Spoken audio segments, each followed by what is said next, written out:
Monday Night Football is an absolute dud, at least that first half. The Eagles and the Packers had just a terrible first half of football. The Packers continue to be just a terribly ugly first half of football type team on offense this year. But hey, defensive battles, they're boring to watch, but they win football games. But I can't watch them. I hate watching these type of games. Yeah, especially on prime time. It's just like, I came here for some excitement. I came here for the Packers to get right and, get back on track against a really good team. And things keep going more sideways. Elton Jenkins gets hurt. He limps off the field really bad. They forced a turnover on the Eagles, I guess you could say that. Edrin Cooper punched the ball, and the Eagles aren't turning the ball over at all. So that's a plus. The defense is, again, playing super nice. Again, we're in the first half. We're recording at the first half, so I'm sure as the episode goes on and the rest of the game plays out, you'll catch some reactions off me, no doubt about it. But Iman, what is going on? You already know, man, about my money. I'm about my biz. You know it's me when you hear that. It is another week. I'm in the winner circles. Me and Joey are in the winner circles. That's why I got my glasses on. My Ravens are starting to pull these wins off. We're starting to look like the Ravens that's trying to make a run for a Super Bowl title, man. That was a good win for us. Vikings defense at first was kind of scaring me. We was getting field goal. But I knew at one point if we just keep consistent with our offense, keep running the football, Lamar was going to do what Lamar does. So we beat a quality team. And I know I'm high on J.J. McCarthy, but now I'm starting to look at what everybody else saying. Like, he had a good first quarter. And trying to tell you. Then it just started being weird. Like, just start throwing wild balls in the double coverage. Fake demon. Yeah. Fake demon. Never give yourself a nickname, idiot. First rule. So, and Justin Jefferson is looking a little frustrated. So apparently they know something we don't know. And what's so weird with the Vikings is I know they're looking at Sam Darnold in Seattle like, shit, we let that get out of the door. He's only making $30 million this year. You got to think about it. So it's like, shit, did we choose the right person? But hey, I'm happy. My Ravens are running off these wins. If we get a groove, watch out. Because this week was this not a weird week of football? Like, the 4 p.m. The late slot was like balling. I think they're like 3 40-point games from the afternoon slot this week. Or was it the 1 p.m.? I'm getting all my times messed up. But like a couple 40-point games, and I don't know. I can't believe I'm sitting here envious of the fucking Ravens offense as a Packers fan. I can't believe I'm sitting here envious of like 90% of the offenses in football as a Packers fan right now. It's so hard to watch, bro. It's so bad. But it's good for us because we're looking at the Bills take a loss that they shouldn't have lost. Yeah. We're looking at Pittsburgh that just pulled off a big win last week. Lose. Still frauds. Just lose. And Kansas City actually just lost to the Bills. So it's looking like all we got to do, and our defense is starting the ball. I don't care what nobody say. Yes, we were only playing J.J. McCarthy. I get it. But our defense is fundamentally looking better, getting a little bit more pressure on the quarterback.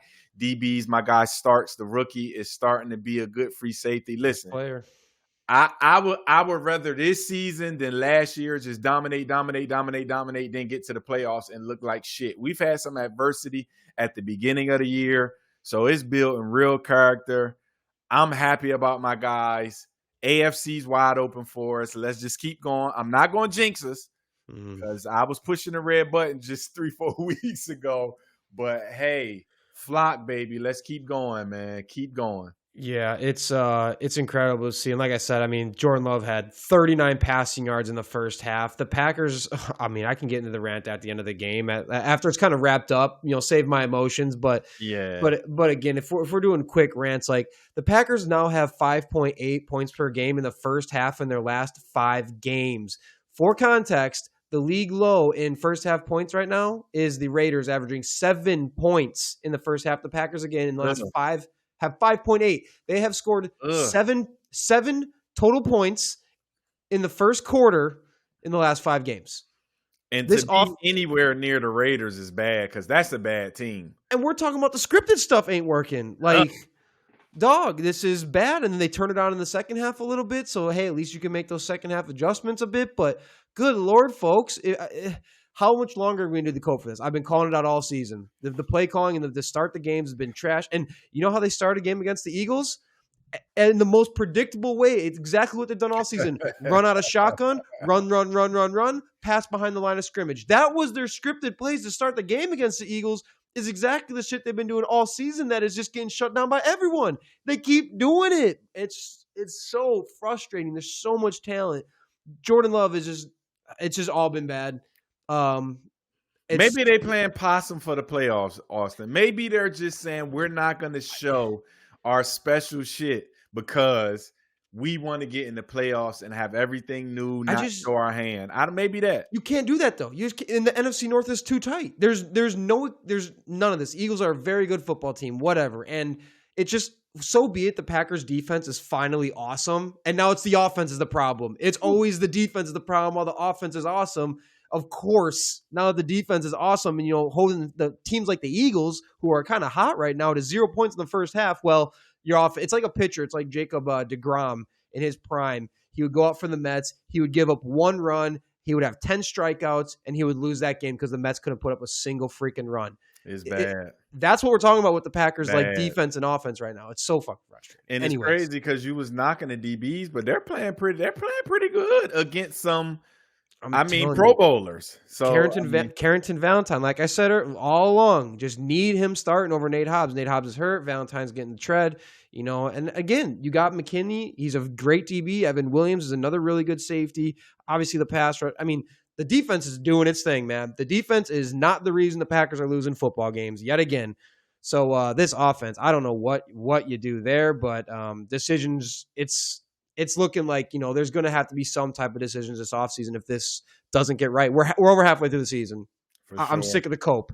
It's been the same cope for the last 6 weeks. We'll just get better in the back half. Folks, it is November. It is middle of November. It is time to be turned all the way the hell on if you are not on yet. And again, perfect time to do it against the best team in football, one of them against the Eagles, and just another dud on offense. So they can't score in the first half against the Cardinals, against the Bengals, against bad defenses.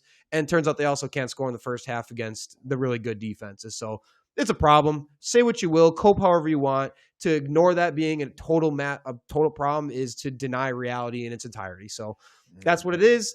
How about, though, we got other things happening in sports. Why don't we crack into the top 10 and 10 like we always do to kick off a Tuesday episode? Let's get into it. We got some breaking news this morning that the New York Giants, football Giants, fire Brian Daboll after another fourth quarter collapse, this time coming against the Bears. He goes 20-40 in his Giants tenure that saw a quarterback play from a very raw and underdeveloped Daniel Jones, Tommy DeVito, Drew Lock, the most washed up version of Russell Wilson, and a few awesome games of Jackson Dart, aka the first quarterback in this Giants system to actually start playing competent football and looking like, oh wait, this Giants offense is kind of cool despite no neighbors, despite Scadaboo now being gone for a couple games. Dart's got that offense going in the right way. So the Giants, however, have been a fourth quarter misery this year, or just have been blowing games they need to win. They were up 37-34 against the Cowboys, and they lost with 14 seconds left. They were up 26-8 with 5 minutes left on the Broncos. We all remember that. They lose that game. They were up 20-10 with 4 minutes left against the Bears. Now they lost that game. And mind you, this was a team who also lost to the Saints after being up 14-3.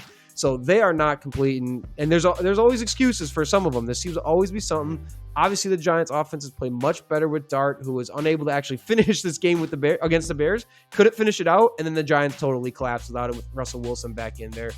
And as much excuses as there are, I think they have a GM problem. The problem for Brian Daboll is look at what Kyle Shanahan is doing with far worse injury problems and far worse injury circumstances, and they're still winning ball games. So, hey, he's just showing there's levels of this shit. What's next? That too. Seahawks dominate this Sunday against the Arizona Cardinals in a 44-22 win behind. I'm talking about a ferocious defense. In an elite running game who had maybe 198 yards from all the running backs by committee.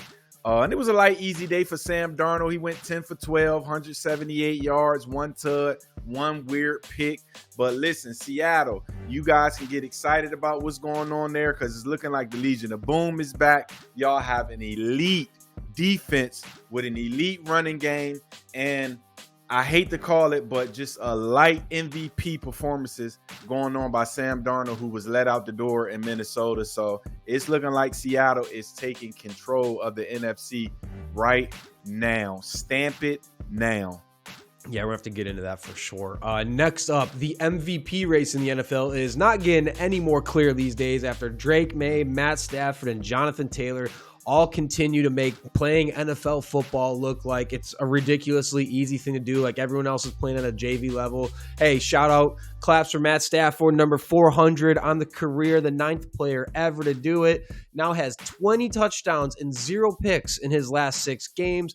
Jonathan Taylor, again, 244 yards. His 4th game with 3 touchdowns coming against the Falcons in Berlin. He's the first running back to eclipse 1,000 yards on the season. Now he's pacing for LaDainian Tomlinson's all-time touchdown record in a single season, pacing towards that 31. And to Drake Maye, he's victorious in the battle of the Maye VPs, beating the Buccaneers to push the Pats to 8-2. They were winners of 7 straight now. And look at this, players in NFL history to have 2,500 pass yards, a 70% completion percentage, 250 plus rushing yards, and 5 or fewer interceptions through 10 games in a season. Drake Maye, that's the list. And he officially moves to the number 1 spot for MVP betting odds, like I said, after taking down his second MVP candidate. He hasn't played a great schedule, but he's beaten Josh Allen, early season Bills, and now he's beaten Buccaneers with Maye playing MVP ball. So he's winning against the winners too. What's next? Number 4, Caleb Williams and his orange fingernails and Ben Johnson with a comeback win against your New York Giants this Sunday, 24-20, scoring 14 points in the 4th quarter. This was a game the Giants should have won easily if they just close out, but Caleb Williams is starting to show us why he was drafted number 1 with his elite ability, going 20 for 36 for 220 yards, touchdown, and using his feet. 8 carries, 63 yards with a clutch 17-yard touchdown when they needed it. Right now, Caleb Williams is playing his best football, and his stats would have been a little bit better, but he had a few drops from his teammates, which I understand because I played receiver. Playing in the cold is not the greatest thing to do when you have a quarterback with a cannon. I'm telling you, Caleb Williams is starting to showcase his arm talent. So I understand why you're dropping a few of those. Playing in that type of weather is like you catching a freaking brick coming out of a rocket. So I understand dropping the passes, which I don't think I had any drops in those games, but still, you can't feel your hands. But man, Chicago Bears, Joey, another week. I'm telling you, you might got to just start missing pods because every time you miss, y'all are playing elite football. So shout out to Caleb Williams finally starting to get his eliteness going on and looking like the number 1 pick. Oh, yeah. He flashed it. He flashed that limitless ceiling for sure. Speaking of teams going the opposite direction, the Jaguars absolutely blew it in the 4th quarter against the Texans. The Texans started the 4th quarter down 29-10. And they outscored the Jaguars 26-0 in the 4th quarter to come back and win. And mind you, that is without C.J. Stroud. It was the battle of the necks. Davis Mills versus Trevor Lawrence, a couple long white necks. If you've ever seen their profile pictures, they're both dudes like with the draft neck type thing going on. So the game was sealed on a pick 6 by a big fella on Trevor Lawrence, who just continues to be an absolutely frustrating quarterback for the Jags franchise. You can see Liam Cohen on the sidelines. You can just tell it's in the air. Cohen and that new young GM that they got, forgetting his name right now, but you can just tell it's in the air that these guys want to go out and get their own quarterback. The Trevor Lawrence thing is not working. We're going to get into some more Jaguar stuff after this, but look, the Jaguars led the Texans by 19 points in the 4th quarter, and they lost, obviously. The Jacksonville Jaguars had been 53-0, including the playoffs, when leading by 19-plus points at any point in any game.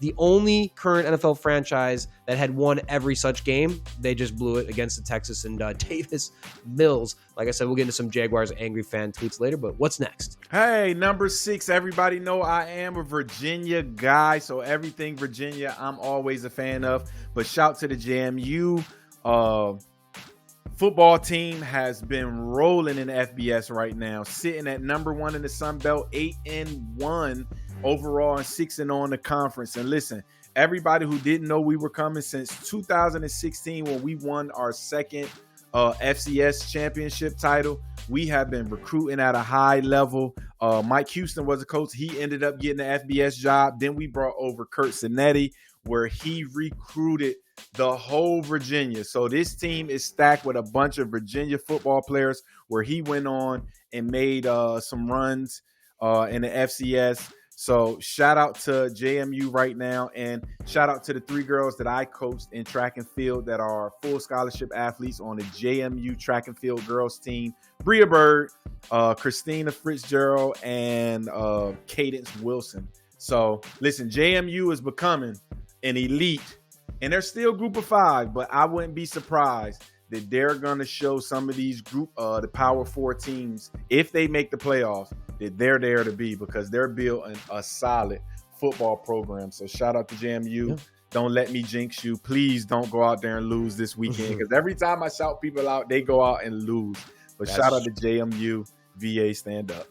There we go. Hey, next up in college football, Texas Tech's defensive front. Man, if y'all not talking about them like we used to talk about Bama and Georgia's best defensive fronts, you are mistaken. This is one of the most dominant front sevens we've seen in recent college football history. And they even got defense back in the Heisman talk now, right? With their linebacker, Jacob Rodriguez, has become a fan favorite for Heisman. And look, just flick it on for a couple plays, and you will see just how easy he makes it look to digest the run and process the play. It is so smooth and just quick. He plays at NFL speed already. You can just see him. He looks visibly faster and ahead of these other dudes on the field. You know, if nothing else, it's going to be the easiest decision for the Butkus Award, the best linebacker in the nation, maybe like ever, maybe since Luke Kuechly was out there in Boston College. But he has 91 tackles on the year total. 9.5 tackles for loss, 7 forced fumbles, 3 interceptions, 5 deflections, 2 recoveries, and a touchdown and a sack. He's got the whole damn stat thing filled up. And we're talking about a Texas Tech defensive front who has 127 pressures this season without blitzing, which leads all of college football. And now they're coming off a game where they had a 78% pass rush win rate against the undefeated BYU, who had the 7th ranked offensive line in the nation. Just got bullied, and they weren't even blitzing. So this team continues to dominate. This is a defense that can beat anyone in the playoffs. I just do not sleep on them. Rank them wherever you want. I don't think it's going to matter. I don't think there's an offense that's going to be able to get the better of this defense. What's next? And listen, you told me about them early in the year, and I wasn't a believer. You weeks ago, you told me. I didn't believe it, but you were right. That defense is biting. They spent that money, and you was right about that. I got to give you that. So, all right, moving on at 8. Giannis, Greek Freak, is on unbelievable tear. And let's not be – listen, Greek Freak's always been dominant. But right now, with no help, he is looking like he's going to win another MVP this year, starting off the 8 games with 33 points, 12 rebounds, 6 assists, 1.1 block. And I mean, they're I just looked at the record. 10 games. It's 6-4, right? Yeah, they're doing all right. Yeah, 6-4. But you got to think he's doing this with no help from Kyle Kuzma, no help with Miles Turner, which we thought was going to actually add some points to this team. Now he's getting a little help from Ryan Rollins, who's averaging around 16 points. But goodness grief, what was Giannis doing this offseason to get himself at this level right now? He's looking like he's going to carry this team into the playoff, into a deep run, because it's not a defense that can stop him. And I mean, he's going to play every second, every minute, both sides of the court, offense and defense, man. So shout out to Giannis right now, the Greek Freak. He is playing at the highest level. And I mean, everybody else is starting to fall off. Wemby starting to fall off. Everybody else, Luka, still dominating, but not so much on both sides. But Giannis is still showing why he is the most dominant player in the NBA. And it's not close. It's not close. Hey, show it to the voters. They're not going to care. He's still fourth in MVP odds, despite the fact he's averaging 1.04. He's averaging over a point per minute. Currently, it's the top mark ever in points scored per minute ever. No big deal. So yeah, the voters will find a way to disregard everything he does once again. Anyways, over to baseball. Another athlete gambling spew of arrests here. Now it's over to the Cleveland Guardians, where Emmanuel Clase and Luis Ortiz, two pitchers, have been indicted on money laundering schemes and for rigging pitches during games. Folks, I just have no sympathy. They both are facing 65 years in prison. Good. You screwed over your team. You screwed over the fans. You rigged pitches. We saw it. Clase threw away literally a contract. He literally threw it away. Right? He literally threw it away. A contract up to $38 million over a total of $12,000 in rigged pitches. Please make it make sense to me, folks, right? I mean, and there was a release of the texts that were back and forth between him and a bettor that he threw this pitch that was one of the rigged pitches, and it was a ball, and it was the dude for some reason swung at it, and so one of the bettors he was in on it with texted him, I think like a noose or some shit hang himself. Just some ugly stuff, man. And it's just another just pathetic. It's just pathetic. It's so sad. You're playing a kid's sport. You have a job that 90, almost 100% of people would give up their everything from a job perspective to go do, and you piss it away for a couple pennies and whatever. What's number 10? All right, last, I'm going to close it out. Shout out to my alma mater, Maye High School football, a place where not I only played, but I coached for 20 years, closing out the regular season at a 9-1, and they're about to enter the playoffs where they're making, listen to this, Austin, where they're making their goal to their third state championship in a row. Now, listen, since 2019, we've won 4. We've only played in state finals since 2019. But also, listen to this. The last 7 opponents, we have outscored 455 to 28. And in one of those games, Austin, they scored 91 points and the other team scored 0. 91. And listen, when you're up by 4 touchdowns at half, it's a run the clock for the second half. They scored 91.0. So shout out to Maye High School football. Let's go get that 3-peat state title. We're ranked like 42 in the nation right now. We may be a little higher because we started the season off a little rocky. We lost to Grimsley in North Carolina, who's ranked like 12th in the nation. But hey, we finished 9-1. Playoff start. Let's go make that run for our third state championship in a row. Let's go, Maye High School. Shout out to the Reed McCain head coach and those guys down in Norfolk, man. I'm rooting for you. Let's go.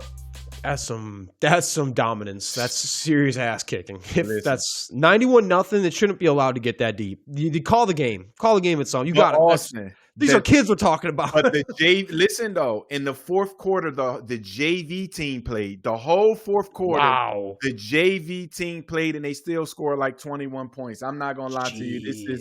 They got some of the best. I mean, last year What's in the water out there? They gotta have something special, a little bit of funk. I'm gonna need to bottle that up and bring it out my way. Yeah, 757. Some of the greatest athletes ever to come. Home of Joe Smith. He was the number 1 draft pick in the NBA. So, I mean, listen, Maye High School, I won 2 state titles in track and field.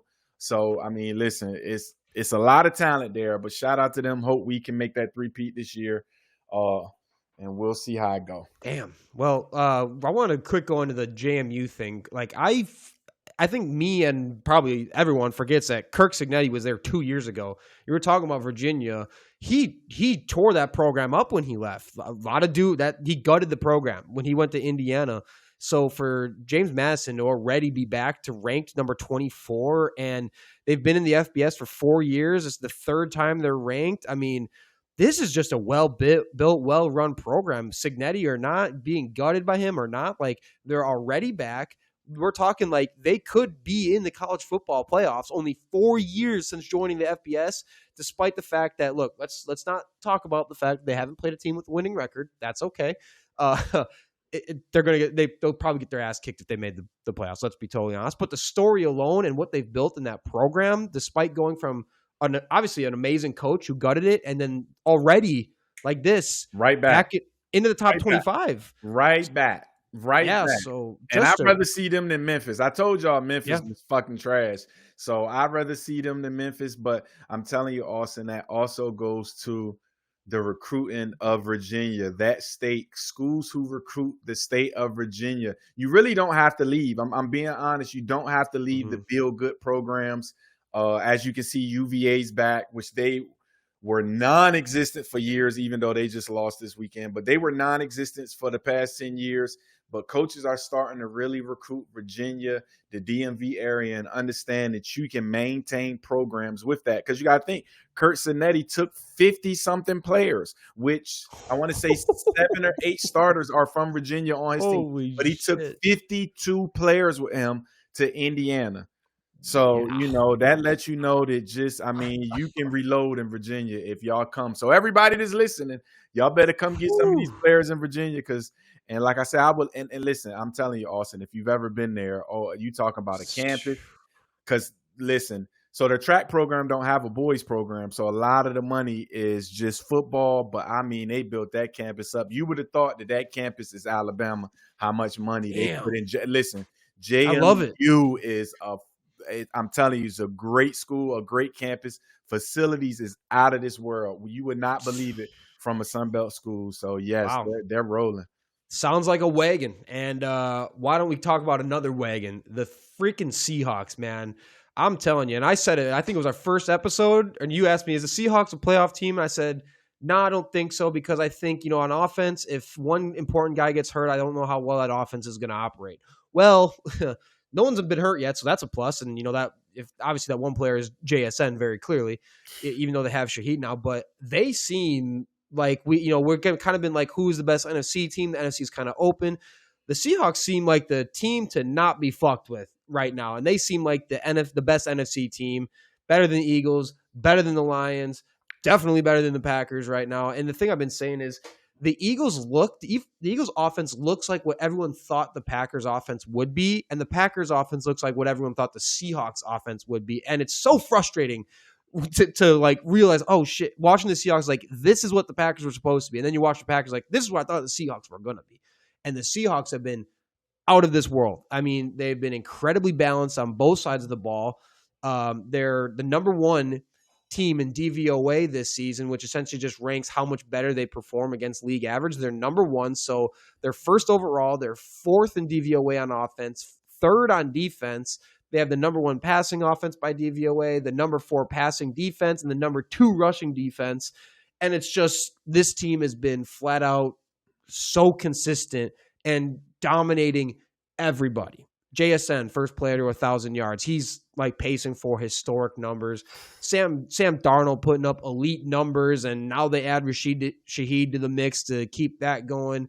The Seahawks are even blitzing at the second lowest rate in football right now, while at the same time they're generating the second highest pressure rate in the league. Like, they're getting after it. DeMarcus Lawrence in their last game, 2 fumble recovery touchdowns.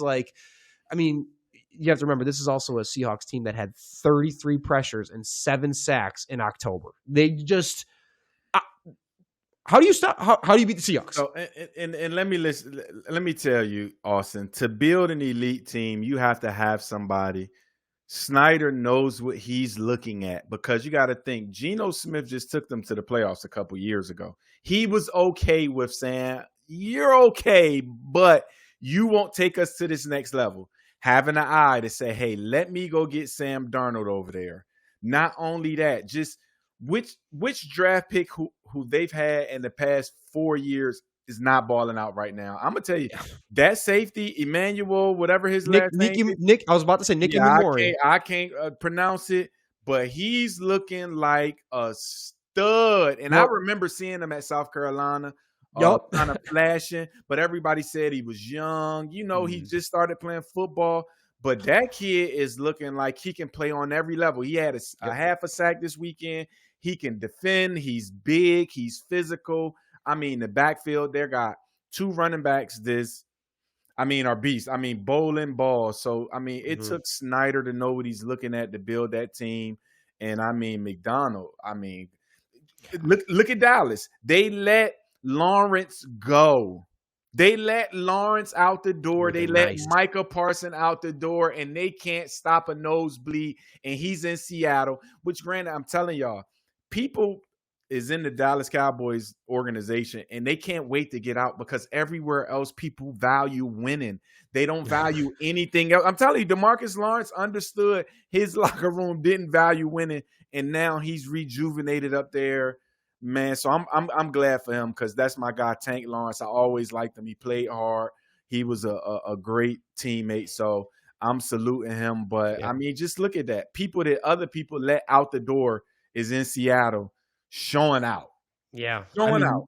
Nick Iman was, I remember on draft day, he was one of my favorite prospects. The entire their entire like process of it all, like.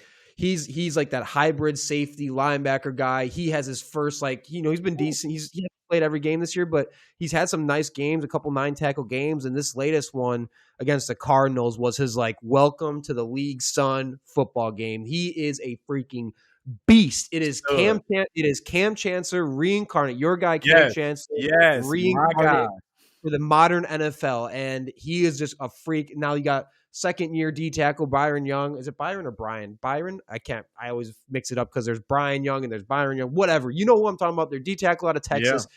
He is on a tear, and he is officially like everything they thought that he was going to be when they drafted him in the first round. And mind you, he's doing it next to an already all-pro D tackle in Leonard Williams. So, like, their defensive front is insane. Their linebackers are playing better because of it. They have Reek Woolen. They got Witherspoon. Like, they have everything is playing better because it starts at that defensive front, which is just dominating people right there in the trenches. So, and we already talked about the offense just being what it is an absolute wagon. So, they got the Rams up next. This should game be of the week. Game of the year. Game of the year. Thank you. Game of the year. No, yeah, big time. You got Stafford playing MVP ball. You got the Seahawks looking like the best team in football. Puka's back doing his thing. I mean, the Rams are clicking. Sean McVay's calling another incredible season for them. He's killing it. Oh boy, I'm going to be sitting in front of my TV for Rams Seahawks as if it was like a Packers playoff game. I cannot.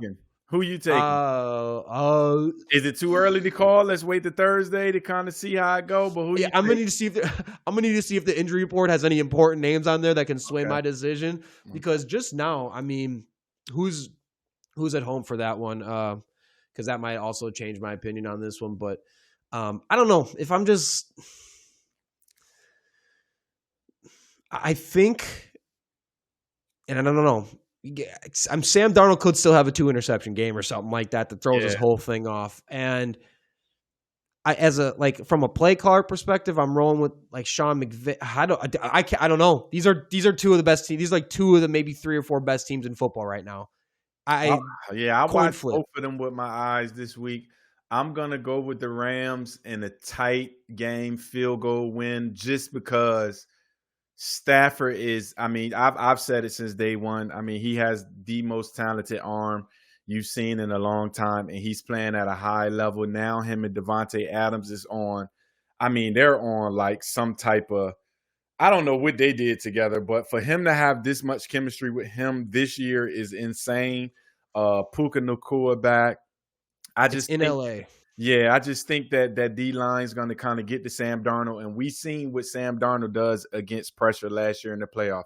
He doesn't like a lot of pressure. So I think LA is going to get to him, but I think it's going to be a tight game because, I mean, like you said, Jackson, Smith, and Jigba, I mean, who would – granted, everybody knew he was good, but this kid is looking like Antonio Brown in 2015, and I don't know if people remember when AB first came.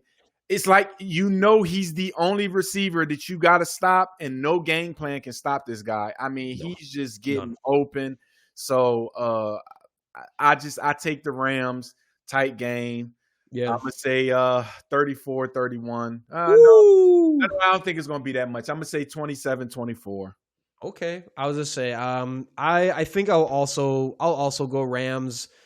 Because I think they're going to be able to get in Sam Darnold's lap a little bit. And I think what you said, it's Sam Darnold. I want to see it.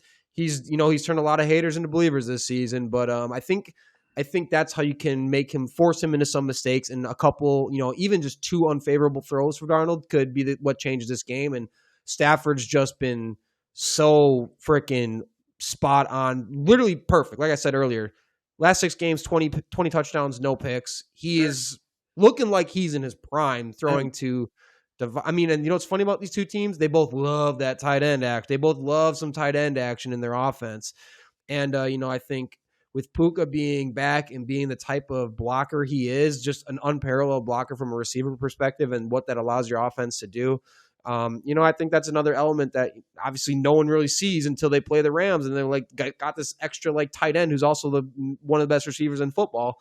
So I think that element of it too can maybe mess with the Seahawks defensive game script, but gosh darn it, with McDonald, how they're calling it and how they're looking. I think the 2 best teams in the NFC are in the NFC West with the Rams and the Seahawks. And I think this game will determine who is the best team in the NFC. I think it's that simple. Who's the team to not be fucked with the rest of the way through is going to come out of this next week game. But speaking of teams, other teams that Giants firing Brian Daboll.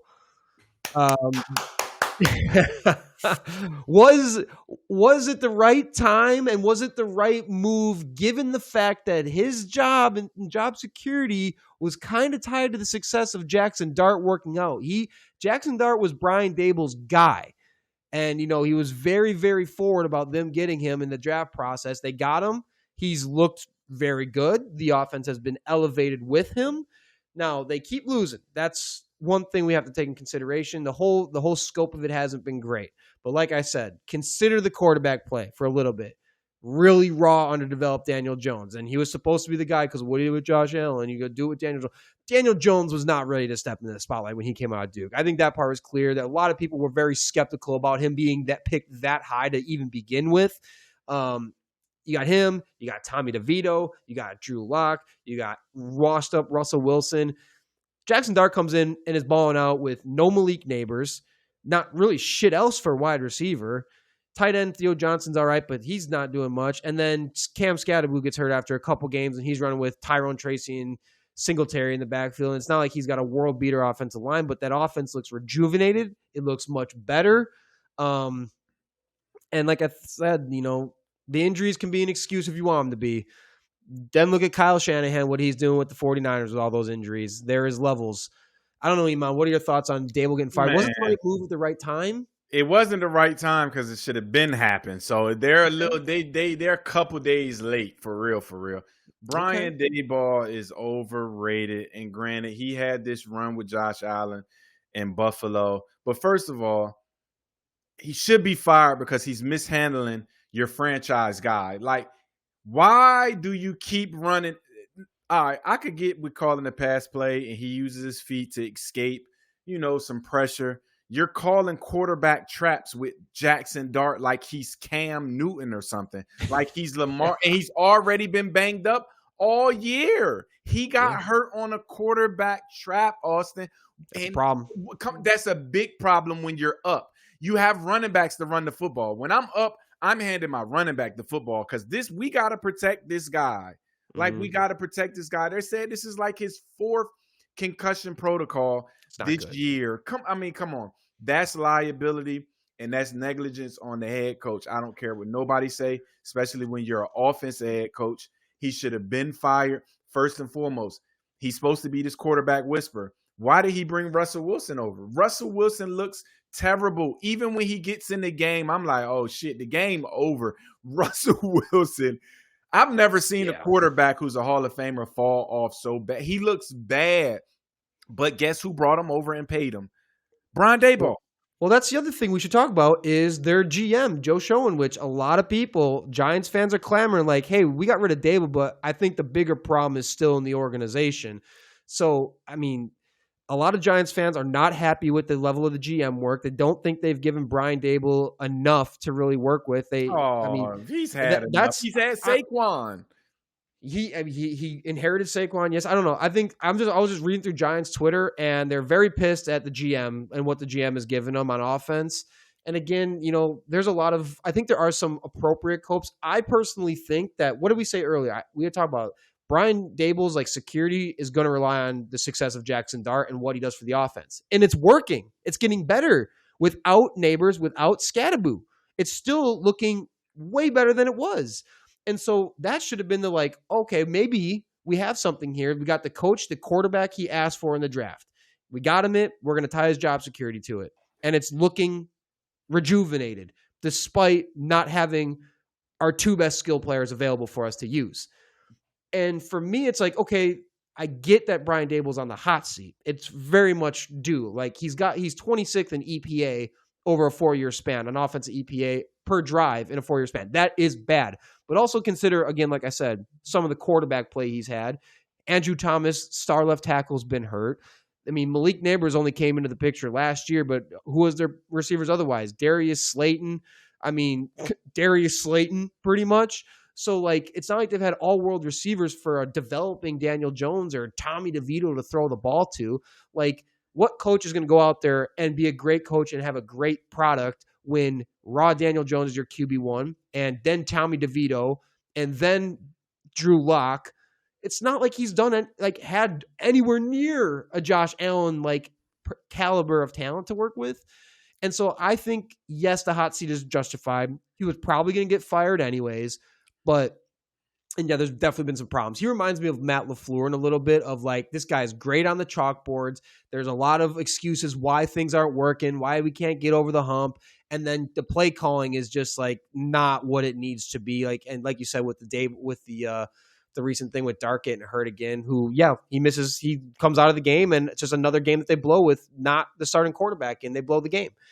So no instinct, Austin, no instinct. He has no instinct as a play caller, and that's bad. And I've had them sheets in my hand calling high school games, so I understand how people don't think it's hard, but it's really hard because you can have your script, but at some point they make adjustments, so you got to have some instincts. But I'm just telling you, you cannot put your franchise quarterback in harm's way. And I'm telling you, it's going to get coaches fired. RG3 was put in harm's way. Jaden Daniels been put in harm's way. You can see what Baltimore has done with Lamar, developing him in the pocket because we just can't keep putting him in harm's way. You have to get fired when you had a game won, but you put your quarterback in harm. And you know he's like fearless. So I love Jackson Dart because somehow, some way, I think he thinks he's 6'5", 220 for some odd reason. Like he doesn't even know how to slide out the way, but yeah, Brian, listen, he's going to be a guy you can bring in Green Bay. He's going to have some offers to come in as an offensive coordinator. But listen to this. Mm-hmm. Another thing, guess who might be coming up? Mr. Lane Kiffin, Mr. Steve Sarkisian. Now, what would be better than Lane Kiffin coming to coaching a guy he had in college for 30 games? Mm-hmm. Maybe they're going for that. And that's what I think is honestly going to happen is Brian Daboll is going to go be an OC for 2 years. It's going to go well. He might not be the play caller, but I think he's going to go be an OC. It's going to turn his career around, and then he's going to go right back to another head coaching job with a more competent GM, a quarterback, or maybe, I don't know what it'll be, but it'll just be a more competent situation, I believe, than what the Giants got going. I mean, a lot of Giants fans are not happy with what's going on upstairs, right, in the front offices. So they still have more underlying problems than just Brian Daboll. And the last thing I'll say on it again is I just think the timing, now that we're seeing the Jackson Dart thing kind of work, I think the timing is just like, you should just give it to the end of the season. Like, what does it do for you in the middle of the season to fire Brian Daboll, seeing that the Jackson Dart thing is going much better? I think you should just wait to the end of the season. Like, if his job was going to be tied to Jackson Dart's success and the offense looking better with him, well, it has. And Dart's looking like, okay, we got the guy, which is what Brian Daboll asked for. And so it's like, for him to get fired a couple games into, and I get everything. I understand it's not been good, but what does it do your team now? Rather than like, okay, maybe we play this out the rest of the season. If it keeps looking good, we have something to work with. We got Neighbors coming back. We got Scattaboo coming back. We're going to get a top pick in the draft and not need a quarterback. The Giants are probably going to be sitting at a top 7 pick, and they're going to have zero pressure to take a quarterback. They're going to go get the best guy to help take that team to another level. And they're going to have the quarterback, they're going to have the running back, they're going to have the receiver, they're going to have the left tackle on offense. They're going to have a lot of solid defensive players as well. So I don't know.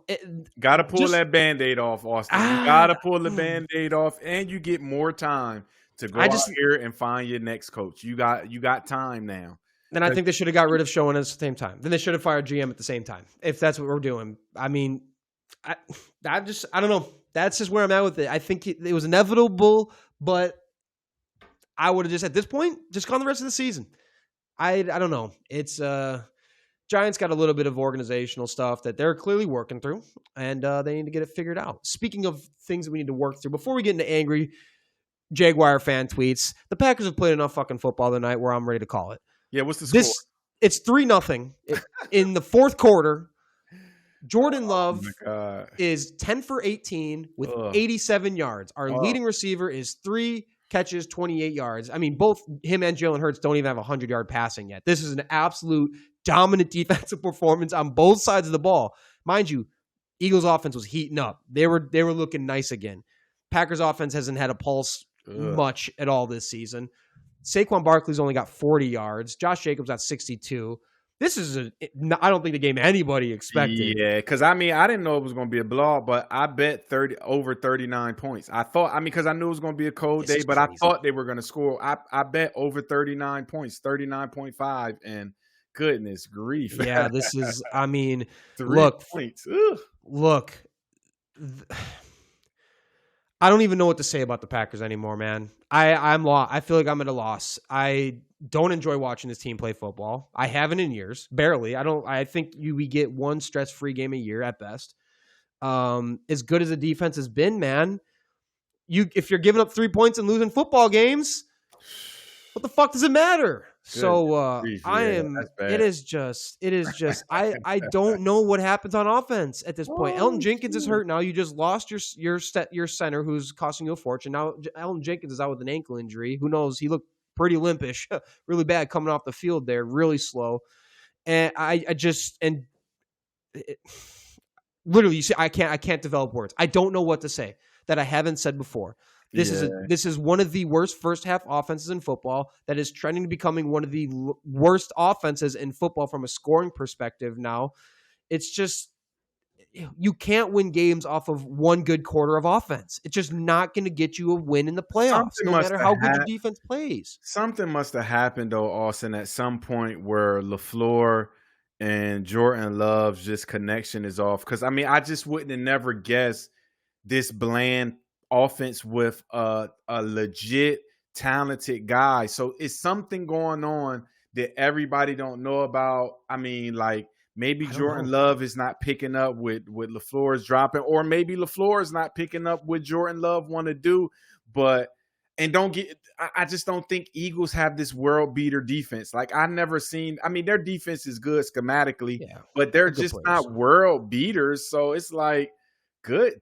0 points in the fourth quarter is bad. At home against anyone. At home against anyone. And now Saquon just broke off a huge one. Oh wow!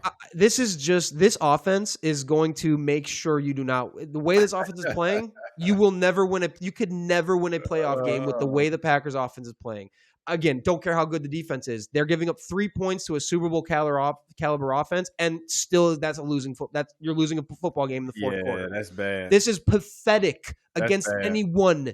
The Eagles do not have the number one defense in football. They don't even have remotely close to the number one defense in football. To have 0 points right now is pathetic. To sit here, again, Matt LaFleur was facing a lot of backlash this past week, and boy, it's getting more, way uglier now. And now the Eagles are up, going to be up 10-0. Jalen Hurts deep bomb to Devontae Smith right in the end zone, drops it in a bucket. 9-0 Eagles, about to be 10-0 with 10 minutes left. That's enough time, though, Austin. This is going to – time. Nah. This Packers team ain't fucking scoring. I'm done. I'm practically turning off. 10-0. Oh, my God. 0 points in the fourth quarter. This is bad. It's panic time with the offense. Y'all I don't want the ability to score fast, so just be patient. You never know. We can't score. We can't score at all, Iman. We can't score at all. Score fast. Right. I just want to get 3 fucking points on the board. You're right. Any day we can't score in the, like I said earlier, 5.8 points in the first half. The last 5 weeks. Worst in football is 7 points. That's the Raiders. You are a worse first half offense than the Raiders right now. which is Mm. horrible. It's just so frustrating. I don't know where you go from here. I don't know. You're supposed to be better by now. You're going to go to 5-3-1 if you lose this game. The Bears are going to take over first place, and you are dangerously close to last place in the NFC North. It's a tight NFC North, a good NFC North, but you are dangerously close to last place now, one game away because it's very tight. Yeah. It's just not. This offense is not watchable. It is not an offense that you will win a playoff game with. The most drastic change. We're to the point of there will need to be drastic change. I am hitting the panic button on the Green Bay Packers offense. I don't care how much talent they have. Nothing is showing up in games. It's certainly not in the first half. The scripted plays are all the same predictable stuff of running the ball, running out of shotgun, throw behind the line of scrimmage. And then when you get behind or you start panicking, then Jordan Love just starts chucking deep balls. And it's the same thing over and over and over and over again. This is not the first season of this, by the way.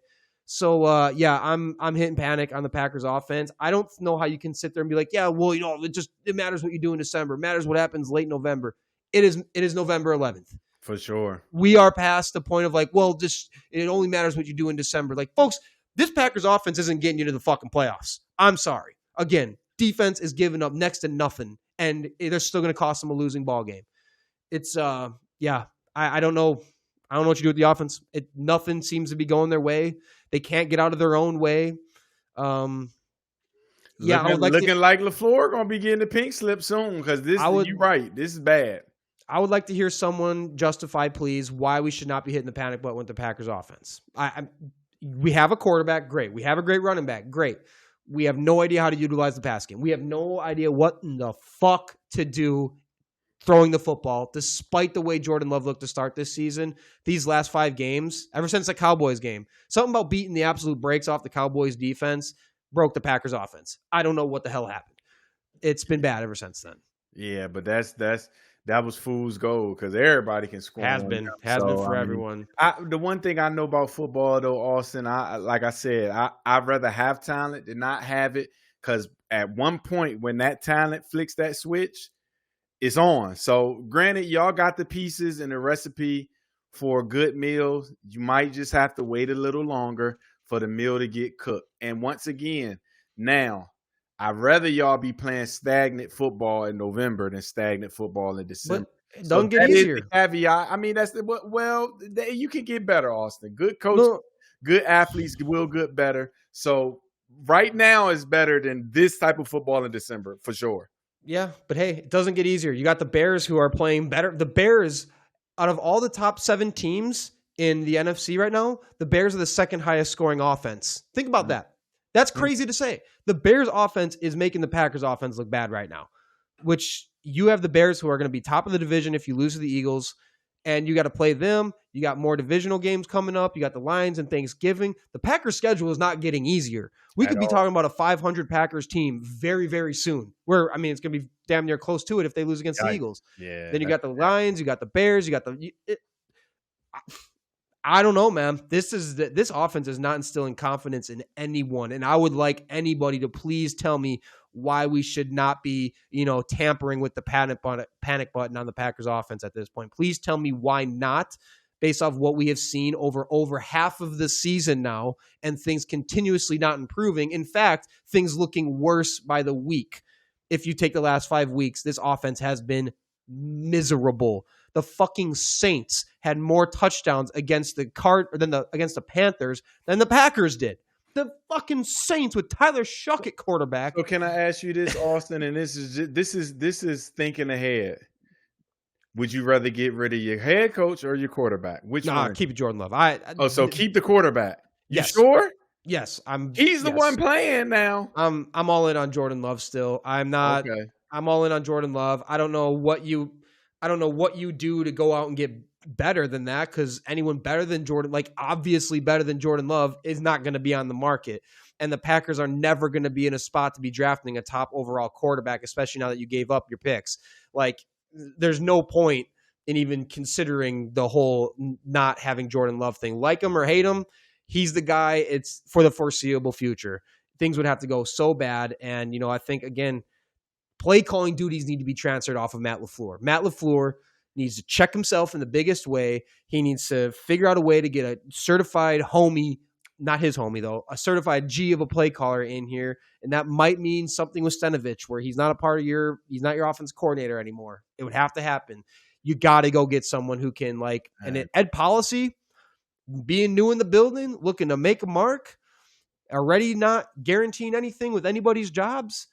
LaFleur is not playing himself into LaFleur is not coaching himself into anybody's favor right now, to put it lightly, and to say otherwise, again, it's just denying reality of what is happening on the TV. Well, don't end up like Jacksonville where they thought Trevor was the guy, and year after year they changed coaches 3 times. Just the third coach, and he's still not the guy. So all I'm telling you is players play, coaches coach, but they for years they said it's the coaching, and now we're finding out it's the quarterback. So don't end up like Jacksonville. Yep. Hey, year 7 of LaFleur. You are what you are. Same things, the same. It's just not changing. But speaking of the Jacksonville Jaguars, wow, are their fans pissed? Rightfully so. Not too happy with how the team played after, again, that fourth quarter blowout. I think 26-0. The Texans outscored them 26-0 in the fourth quarter for the comeback win. And Trevor Lawrence, again, just continues to be a disappointing. Liam Cohen's frustrations. You can just, like I said earlier, something in the air. You can tell that Gladstone, the GM, and Liam Cohen are going to want to go get their own quarterback. It's not working. And like you said, Trevor Lawrence has had a couple different coaches, and that does change things. But he's had a couple of decent scenarios from a coaching perspective, and there's a lot of talent on that offense now. This should not be the level of quarterback player getting out of him. And here's my hot take on Trevor Lawrence. If you want to put it in Madden terms, Trevor Lawrence has been a 77 overall since he was 18 years old.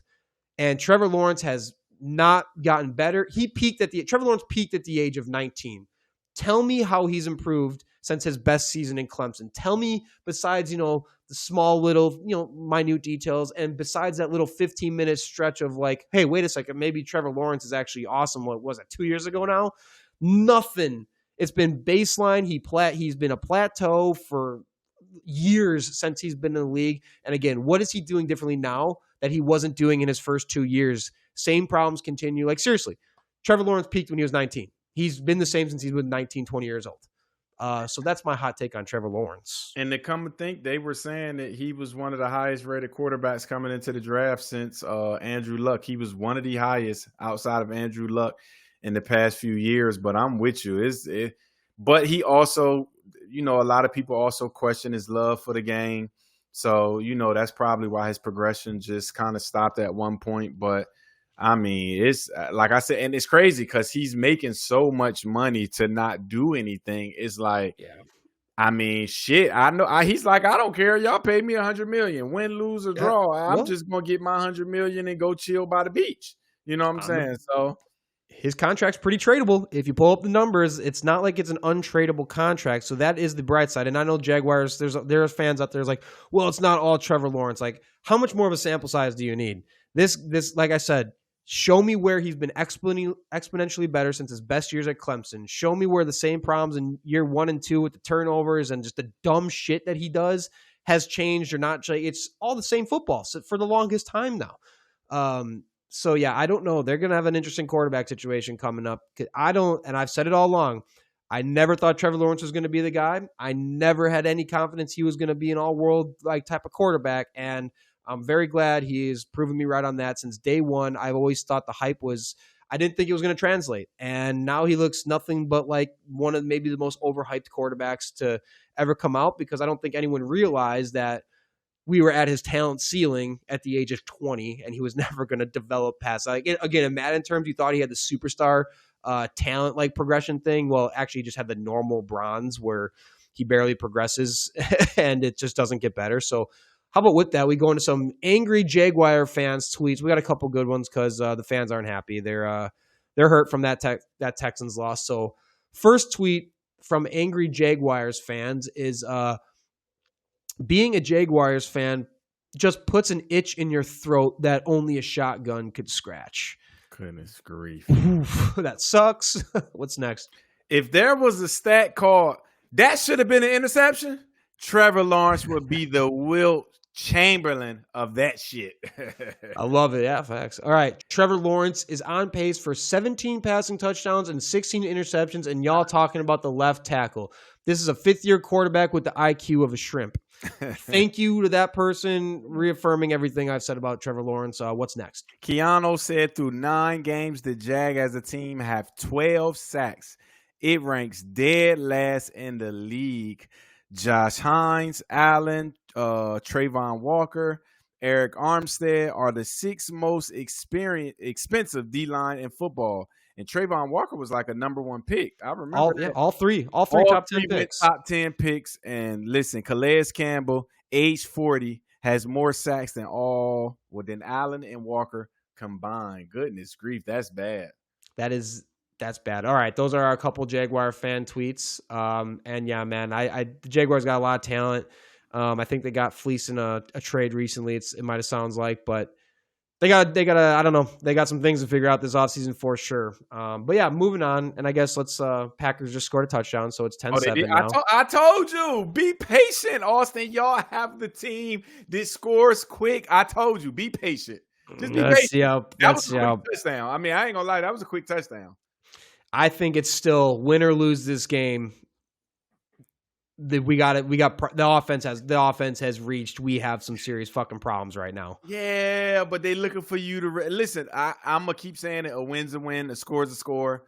Listen, the game is 1 possession game right now. 3 points. Hey, the defense is tough. I told you, just come on. I'll take it. I mean, we got to get you in the winner circle this week, man. It's too much. I would love to be in the winner. Joey, just getting our wins. We got to get you a good week, man. We got to get you in the winner circle. Just watch how I go. I'll take a Packers win, but that does not change the fact that there's a panic meter that's being triggered with this offense right now. Defense, like I said, fantastic, incredible. Jeff Hafley remains amazing with that defense. They're not the problem. Jordan Love, I don't believe is the problem. His stats are still very good. His efficiency, his numbers, his EPA still top of the charts. So, yeah, I'm thinking the wide receiver thing is just not really working out right now. Having the whole package of guys instead of a number 1. Maybe that's the problem. I just don't know. I don't know what you do to fix it. And they might need to bring me into camp, man. I'm listen, 6'3", 200. I still got a couple slants in me. Couple ups. Can we get you on a 37 vertical? Oh, for sure. Listen, if you throw it up, I'm head topping anybody. I still can jump to this day. 6'3" with a 8-foot wingspan. So listen, I got long arms. I got big hands. Come on, come get me. Tickle the rim with the top of your scalp. Listen, I'm up there. Speaking of rim, NBA real quick. We got to shout out. We talked about Giannis and the dominance he's having, right? And like I said earlier, Giannis is going to somehow get fleeced of the MVP award. You just know it's coming up. They just kind of, voters and national media love nothing more than disregarding Giannis. And the only time that his name gets mentioned is when they're talking about the Bucks trading Giannis or Giannis leaving the Bucks. If the Bucks even sniff a small stretch of bad play, like again, 4th in the MVP odds, and it doesn't matter that he's become the fastest player to ever reach 300 points, 100 rebounds, and 50 assists in a season. It doesn't matter that he has the most points scored per minute ever in NBA history. It doesn't matter he's averaging his career best in points a game right now and field goal percentage shooting right now and 3-point percent. None of that matters. It's SGA. It's Jalen Brunson. It's everyone the fuck not named Giannis Antetokounmpo is an MVP candidate. And but I got to give the guy flowers. He just continues to be so dominant, both ends of the floor. So I just hope that, he gets some more flowers this year. It's just a shame to see him just get totally disregarded. And as good as Shai is, SGA, as good as Wemby is, as good as Jokic is, and I think SGA is the only one who rivals Giannis for like both ends of the court type of dominance. Luka, horrible. Jokic, another just total flop on defense. Yeah. Like Tyrese Maxey's having a great season. He's not at this level of dominance. Wembanyama is now showing that he has the both sides dominance because he didn't got to even try to block shots. He just kind of stands there and you're naturally just kind of shooting the ball off his head. He's so damn tall. So I mean, I just don't know how it gets spread. I mean, SGA and Giannis are the only two that are like so absolutely dominant both sides of the floor. And then when you take in like who's the better scorer, Giannis has been a better scorer than KD for like the last 7 For years. sure. But I think Which they did this to like LeBron for years where he was just an alien. So it's like we could really give them the award every year. But I don't yeah, see pretty why much Giannis could not have won MVP every year for the every past year. 5 years. Cause I Yeah. mean, once again, you can't show me a player that is more dominant. Like there's no defense to stop him. They've tried the wall in him, putting everybody in it. That shit don't work no more. It don't work, period. So I mean, Giannis is, I mean, listen, I wish he was in Houston over KD. I ain't gonna lie to you. Hey, if he was in LA, if he was in New York, we would be talking about Giannis with like 6 MVP awards right now. That's just how this shit works. NBA Sure. is ran by a bunch of stupid people, and the voters don't help with any credibility. But the Detroit Pistons too. Like we were talking about the Seahawks wagon earlier. The Detroit Pistons are suddenly becoming a wagon of their own with the Cade Cunningham revolution. This dude's looking like the next, like, hey, Wemby, we might be talking Wemby and Ant Edwards, face of the NBA for the future. But we got to get Cade Cunningham in there as, like, you know, one of the next big phases of the NBA because the Pistons are top in the East right now. They're riding a 6-game win streak. Actually, they were in overtime, I believe. The Pistons were in overtime today. Did they win the overtime game? The Pistons go to a 7-game win streak with 137 to 135 overtime win against the 1-10 Wizards. Not a game you would thought would go into OT. They scored 40 points in the fourth quarter. Wow. So the Pistons stay hot, stay atop the East. Cade Cunningham having an MVP start to his season with 25 a game, just under 10 assists a game, shooting 31 from 3, 47 from field goal percentage. And besides Luka, he's the only player this season to have 3 straight games with 20-plus points and 10-plus assists. And he's got a number 2 guy balling out too, Jalen Duren. In November is averaging 24 a game, 13.6 boards a game, 70% shooting, and he is now the 4th most double-doubles in NBA history before turning 22. God damn is right. I think he tied with Shaq for 110. Shaquille O'Neal, Jalen Duren. So this Pistons, man, very quickly, like Cade Cunningham, talk about another awesome superstar. He was drafted to the terrible Detroit Pistons. They went on a 28-game losing streak. This dude has lived at the bottom of the bottom in his Pistons tenure already. Didn't bitch once, didn't complain, didn't ask for out, and now he has just chugged this team to top of the Eastern Conference to start the season. Cade Cunningham, man, quickly becoming one of the, like, this is like a Giannis type superstar. Goes about his business, does the dirty work. Yep, and just plays.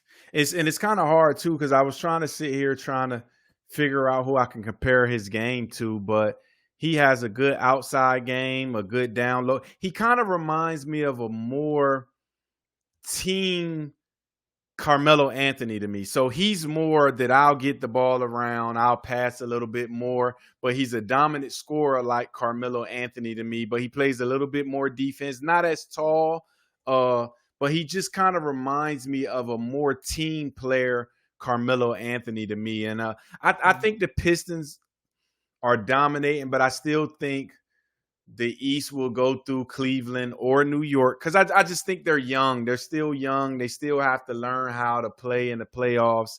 You got to think they got the other 10. Thompson is there too, which he's skilled. Him and Durant got into it the other day, and that's what I like too. So I want to say it was what's today? Saturday.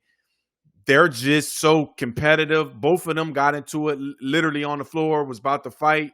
Then they get to the sideline, talk it over, dap each other up. But I just like that when you see each other's team pushing to the highest level. Like every possession means something. And when you got teammates bickering and going back and forth on the court, that means everybody wants to play hard. But I still think they'll finish 4th, maybe 3rd in the East. And I still think it's got to go through Cleveland. I think it's just more experience in Cleveland, more experience in New York. But I think that the bad boy Pistons is on their way back. They're about 2 years out. Yeah. Get maybe one more shooter in. I think if they could just get one more shooter, because Tobias not as he's at the latter end of his career, but they get one more shooter in, maybe they'll be okay. But listen, salute to them young guys balling, and I'm with you. I love to see a superstar who don't run when shit get rough. Like all these superstars now, oh, I don't have enough help, or oh, we can't win here, let me go somewhere else. No, I'm going to stay here, and I'm going to be a part of the change. So I respect that with Cade Cunningham, because he could have easily got up out of there. Like all these NBA guys now, all they got to do is just force their way out of places. James Harden, once again, and I'm a Houston Rockets fan. I'm a big James Harden fan. I got a lot of his sneakers, but he's a fucking pussy. He don't have, he don't have that competitive. He don't have that competitive thing in him. When he figure he can't win somewhere, he's gonna force his way out. Then he's gonna be a bitch about it and not play. So I salute Cade for just staying down. I mean, I kind of like what they got. It's not the best, like, third option that they got there. Thompson. Yeah. I mean, he's averaging almost 14 a game. He's pretty much averaging 14 a game right now, 31% from three, almost 7 boards a game. So, he's definitely been improving year by year since he was taken 5th overall by the Pistons in 2023. His first season was 8.8 points, then 10.1. Now he's up to 13.9. The 3-point shooting has gotten exponentially better year after year after year. His free throw shooting is absolute dog shit, but he's a consistent rebounder. He's going to get you some assists, and he's a good steal guy, almost averaging 2 steals a game right now. So they kind of got a good like 3-headed thing going right now that's really, really young. And like you said, the window might not be. It's open. It's absolutely cracked open. It's just not all the way open. I think, yeah, like you said, I agree. There's still some hurdles. The 76ers are going to looking really good. Like Joel Embiid, we said trade him, but he's playing damn good basketball, which, again, I think goes to our point. Trade him while you can. It's hot right now to trade Joel Embiid while you can still get something for him before he's out for 20 games or whatever it might be. Because it's coming. It's coming. Absolutely. So, like Pistons, man, that window's all the way open for them to be another wagon. Wagon has been the theme of today's episode is wagons. So go for the Pistons, man. That was a team that's been down for a long time. Long time. Detroit got the football was down for a long time. They're back. Basketball is down for a long time. They're back. Baseball is down for a long time. They just come back. Detroit sports is kind of having themselves a run. Detroit is a wagon themselves right now, it appears. I love me some Detroit. It's a little sketchy. I've been there a few times, Austin. It's a little sketchy up in 7 to 8 miles, but I mean, Detroit is a great city. I love Detroit, man. Yep, and speaking of Cavs, they actually got upset by the Heat pull off an outrageous play to stun the Cavs in overtime with 0.4 seconds left. Oh, damn. The Heat take down the Cavs. So another good team in the East, both the Heat and the Cavs, and Heat you're going to have to go check that one out for. But yeah, so kind of wrap up the episode. 2 minutes left, 2 minutes, 30 seconds left. Eagles in the Packers territory. It's 10-7. I mean, and we'll see how this goes. I mean, I could probably ramble on until we get to the end of this game, but it'll probably take 15 minutes, so we won't do that. It's 3rd and 8. We might be seeing the Packers the ball back. Again, I hope the Packers win. That doesn't change the fact that the offense has a lot of things still to figure out, and we are middle of November, and the offense does not seem to have made any kind of headway. Eagles defense is not like some world beater defense. It's a good defense, damn good defense, well-schemed defense, but to have 0 points for as long as the Packers did tonight and to continue a trend of terrible first half play, bad first quarter play, it's just something's got to happen. Something's got to change. Be patient and let the cake bake, Austin. Be patient and let the cake bake. You gotta sit and watch the cake bake, man. I'm telling you, you gotta sit and watch the cake bake. I promise. God damn it! I just want to watch football happy. I want to be happy. I just want to be happy. All right, that is it for today. So until then, we will see you on Friday with more Chalk Talk Social. We're going to have some more fans coming on talking sports with us. Until then, y'all have a good rest of your week, and we will see you then. Peace out.